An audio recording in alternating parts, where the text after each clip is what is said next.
My girlfriend demanded, "Cancel your sister's wedding to pay for our new car."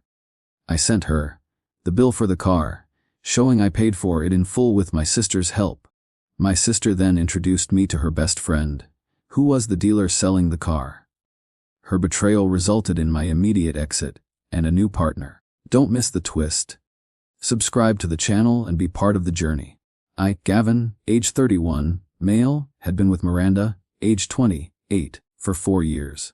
I worked as a senior cartographer for a global resource management firm in Salt Lake City, Utah. My salary was a verifiable $85,000 per year. I specialized in highly complex hydrological and terrain mapping. Miranda worked as a high-end travel agent, booking luxury cruises for the affluent. Her income was commission-based, averaging $60,000 annually. Our combined visible income of $145,000 was stretched thin by the expensive downtown life. We rented a 2-bedroom condo in the city center, which was valued at $500,000. I drove a reliable Subaru Outback for accessing remote mountainous areas. Miranda leased a sleek, white BMW X3 for her client Image. We frequented hip, expensive downtown breweries and rooftop bars for Miranda's required networking. Our social life entirely revolved around her efforts to meet high-net-worth individuals. In late August, a significant professional opportunity arrived that had been years in the making. I was offered the position of Director of Remote Sensing Infrastructure for a geological survey tech company.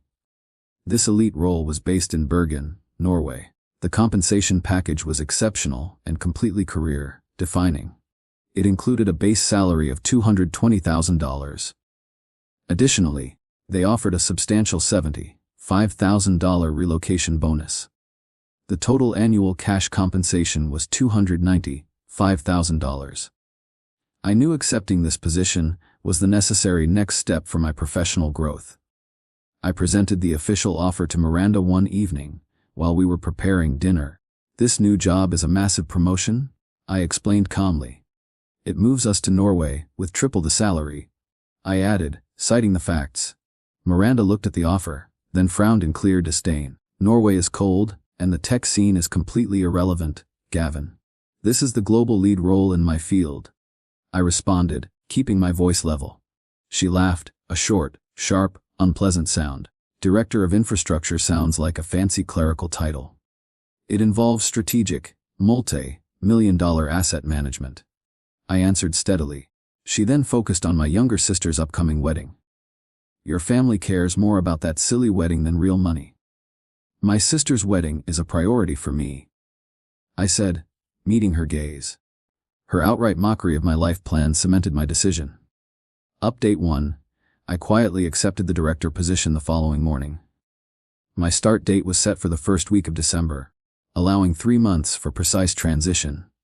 I began preparing for the move without involving Miranda in any specific logistical details.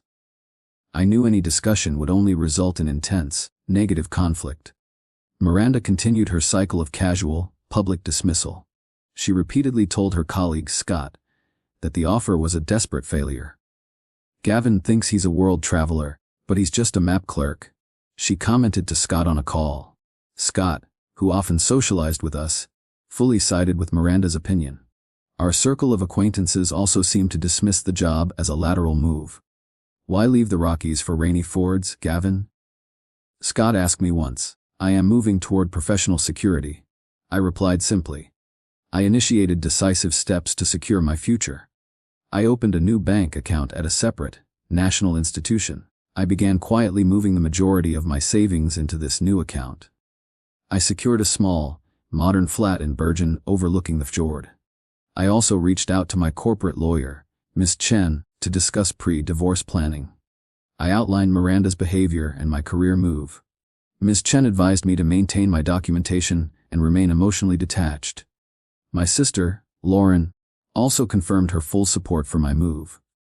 Update 2. I announced my final decision on the second Saturday of September. Miranda was reviewing cruise brochures in the living room. I sat across from her and spoke in a steady, measured tone. I needed this confrontation to be final. "I am moving to Bergen in early December," I stated simply. Miranda looked up sharply, indignation flickering across her face. You cannot possibly uproot my career for a low-level job. I informed you of the acceptance date previously. I responded calmly. This is a statement of action. The confrontation escalated quickly, though I maintained my neutral, analytical posture. Miranda began listing all the financial reasons the move was impossible and irresponsible. She cited her client list and the expense of breaking her lease. This is an absolute betrayal of our 4 years, she insisted loudly. I disagree, I said. This is a commitment to my high-value career. She then delivered the predictable ultimatum, a statement she thought held all the power, directly involving my family. My girlfriend demanded, cancel your sister's wedding to pay for our new car. I sent her the bill for the car, showing I paid for it in full with my sister's help. My sister then introduced me to her best friend, who was the dealer selling the car. Her betrayal resulted in my immediate exit and a new partner. Update 3. The fallout over the next several weeks was precisely as Ms. Chen had predicted. Miranda cycled through predictable, intense emotional responses. She started with anger, claiming my sister's gift was an insult to her own financial standing. Your sister's car gift is just pity money, she stated one evening. It is a demonstration of financial security, I replied, reading the lease agreement. Next came bargaining. She offered to work remotely for my new company in Norway. She claimed she would find a new, high-end, relevant client list. We can still make this work, Gavin, she said, her voice softer now. That offer is too late to consider, I told her honestly. Her final phase was denial, refusing to pack any of her belongings. She did not discuss the logistics of the condo lease termination. This denial was the easiest to manage, as it meant she was not obstructing my preparations. I quietly arranged the lease termination with the landlord, citing my professional relocation. I remained calm and detached through all of this. My conversations were brief, factual, and focused only on the final logistical dates. My emotional state was stable. I felt a focused sense of purpose and relief. Moving day arrived with a quiet, almost anticlimactic finality. I hired a professional logistics team who efficiently removed my furniture and boxes. Miranda was entirely absent, having chosen to take a short cruise to the Caribbean for a business opportunity. I drove my Subaru Outback to the airport, leaving her a short, dated note confirming the lease hand-over details. My first detailed view of my new life in Bergen, Norway, was entirely refreshing. The city was clean, surrounded by dramatic fjords and mountains. My new office, overlooking the harbor, felt immensely significant. My apartment was minimalist and modern, providing a beautiful view of the water. I started the new job that Monday morning. The work was demanding, complex, and intellectually stimulating. Update 4. I was quickly thriving in the new environment. The pace of the geological survey firm was intense but methodical. My team was highly competent, and my contributions were immediately recognized. My new life was marked by genuine, measurable progress and stability. Socially, I began exploring the fjords through hiking and kayaking. I met a new group of friends, including Ingrid, a project manager, and Lars, a local cartographer. Crucially, I maintained a deepening relationship with Lena, my sister's friend and the car dealer. Lena was now actively managing my assets remotely, proving to be an intelligent and loyal partner. Financially, the change was dramatic.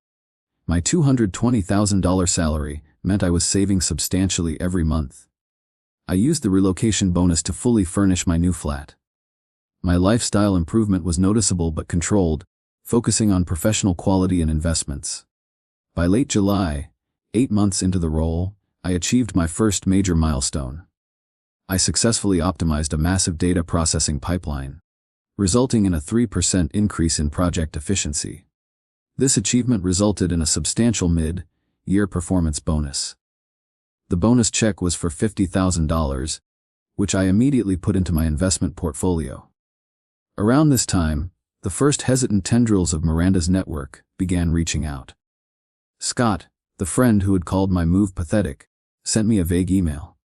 Hey Gavin, I heard things are going well there. His message read, I am performing exceptionally well, I replied politely. Another of her friends, Jenny, sent a cryptic message asking about Norwegian prices. They were curious about my new financial reality. I kept all my responses polite, but brief and reserved. Update 5. In September, I decided to make my career success completely public and undeniable. I posted a detailed update on LinkedIn, describing the successful data pipeline optimization and the resulting corporate recognition. I included a photo of myself at the new office. The post was factual and professional, detailing my new title, Vice President of Infrastructure. I had been promoted permanently after the successful optimization project. Miranda quickly learned the full truth about my title, salary, and new status. She had minimized and mocked the job offer for months, believing it was a failure. She now saw undeniable proof of a substantial leap in professional standing and earnings. Within hours of the post, Miranda sent me a series of messages, alternating between confusion and outrage. "You hid that promotion from me," she asserted first. "I announced the promotion publicly today." I responded directly. "You should have left me some of that equity for the car," she wrote next. "The car was paid for in full," I countered.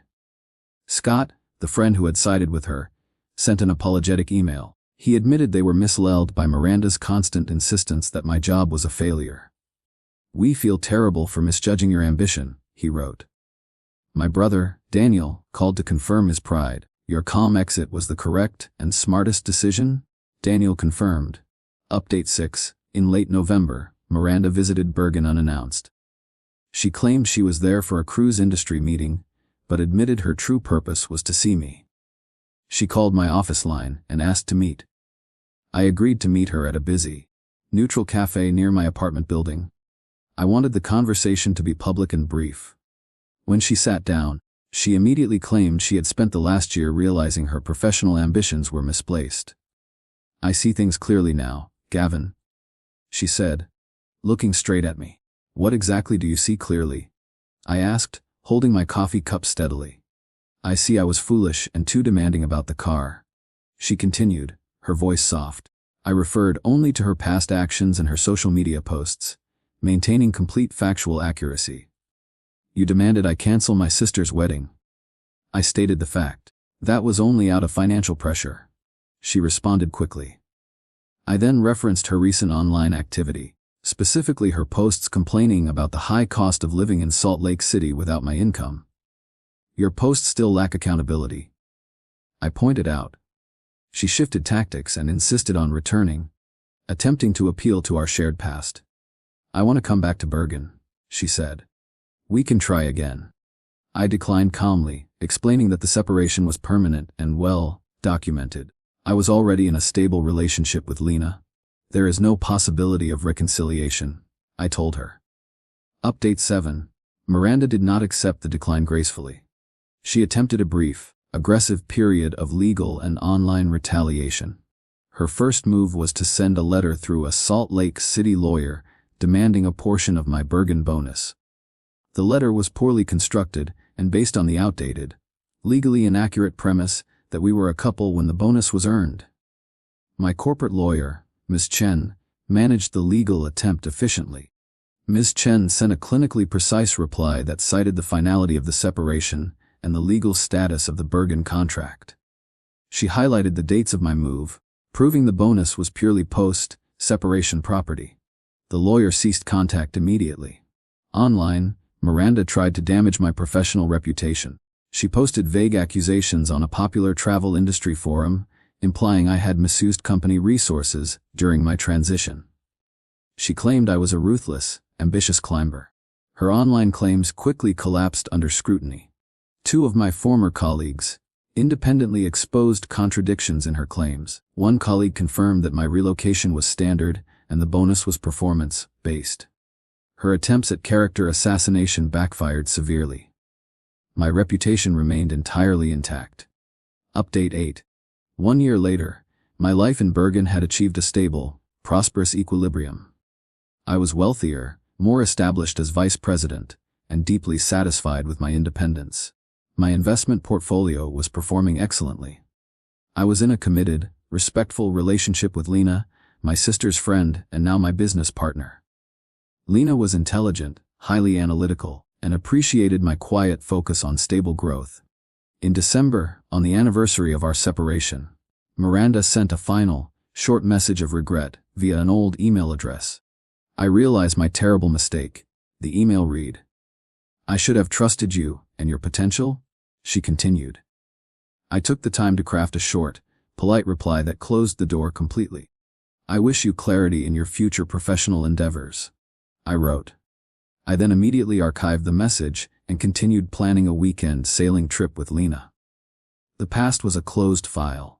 Final update: 6 months after the final email, I was visiting my sister, Lauren, in Utah for a holiday. While at a family dinner, I was approached by my old manager, Dr. Holm. Dr. Holm was the CEO of my former firm and had always seemed to side with Miranda's social criticisms. Dr. Holm apologized to me immediately, his voice low and serious. "I need to apologize for our firm's culture, Gavin." He admitted his own mistakes in encouraging the toxic environment that valued image over my verifiable work ethic. He confessed that he had privately believed Miranda's dismissive comments about my career. "I wrongly allowed the perception of your quiet work to be diminished." Dr. Holmes stated, "I regret not publicly supporting your move sooner." He added honestly. I accepted his apology with a calm understanding. I acknowledged that his admission was appreciated, but did not change the factual outcome. I explained my actions were based entirely on securing my verifiable, professional value. My reflection on the entire process yielded a direct life lesson, one that I now lived by. The only true measure of your worth is the objective, verifiable value of your professional output, not the subjective opinion of a demanding partner. I secured peace by choosing my career and protecting my future with a loyal, competent new partner.